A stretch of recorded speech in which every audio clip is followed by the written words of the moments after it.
5వ తరగతి తెలుగు సంసిద్ధత 4వ రోజుకు స్వాగతం. గుణింతాల గుర్తులు ఒకసారి జ్ఞాపకానికి తెచ్చుకుందాం. ఇక్కడ ఈ గుణింత గుర్తులకు సంబంధించి ఒక ఆట అయితే ఉంది. దీన్ని మీ టీచర్ అయితే చేయిస్తారు. కృత్యం చూద్దాం. జట్టు కృత్యం ఇది. కింది పదాలలో తేడాని గుర్తించండి, చదవండి. కలం, కాలం, గద, గాడిద, చదరం, చాప, గిలక, గీత, చిలక, చీమ, జింక, జీడి, కుడుము, కూతురు, చదువు, తూకం, గుడి, ధూపం. ఇక్కడ వ్యక్తిగత కృత్యం అన్నమాట. కింది అక్షరాలను కలిపి రాయమన్నారు. ఇక్కడ మూ ఉంది, ఇక్కడ ఇటువైపు కొన్ని అక్షరాలు ఇచ్చారు, కలిపి మనం రాయాలి, చదవాలి.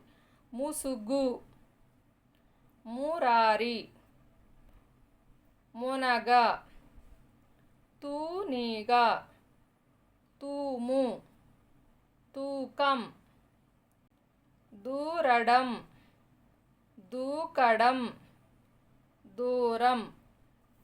చదవడం, వ్యక్తపరచడం. కింది పదాలను చదవండి, పట్టికను పూరించండి. కలప, పీట, జామ, పులి, నూలు, పనస, చురక, మామ, గుణపం, దీపం, కూతురు, కిటికీ, తొలం, నడక, గీత, తూనీగ, గిలక, తామర.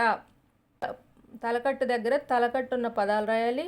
అలాగే దీర్ఘం, గుడి, గుడి దీర్ఘం, కొమ్ము, కొమ్ము దీర్ఘం, వాటికి సంబంధించిన పదాలు వీటిలో చూసి రాయాలి. ఆల్రెడీ నీకు రాసిని చదువుతున్నాను.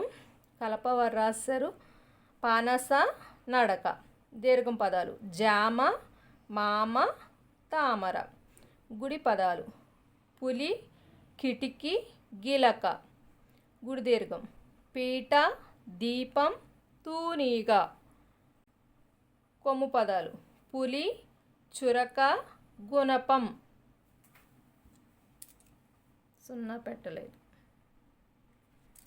కొమ్ము దీర్ఘం. నూలు, కూతురు, తూనీగ.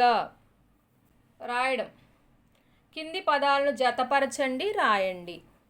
ఇక్కడ పదాలని సరైన దాంతో జతపరిచి ఇక్కడ రాయాలి. జామకాయ ఆల్రెడీ జత చేశారు, రాశారు. తామర పూలు, గాలిమర, పాల మేగడ, ఆకుకూర. కొమ్ము దీర్ఘం ఉండే పదాలు రాయండి. కొమ్ము దీర్ఘం ఉన్న పదాలు ఒకటి చూడు అని వాళ్ళు ఇచ్చారు, మనం కూడా రాసాం కదా. తూనీగ, కూర, మూడు, కూతురు, దూరం. ఇలా ప్రతి దాంట్లో కూడా కొమ్ము దీర్ఘం పదం, ఇలా ప్రతి దాంట్లో కూడా కొమ్ము దీర్ఘం అక్షరం అయితే ఉందన్నమాట. కింద గీసిన అక్షరాలకు దీర్ఘం చేర్చి రాయండి. తలకట్టు దగ్గర దీర్ఘం పెట్టి రాయాలి. కరం, కారం, గరం, గారం, వరం, వారం, జడ, జాడ, వడ, వాడ. ఇక్కడ ఉక్త లేఖనం రాయాలి. ఉక్త లేఖనం అంటే డిక్టేషన్, టీచర్ చెప్పినప్పుడు రాయాలి.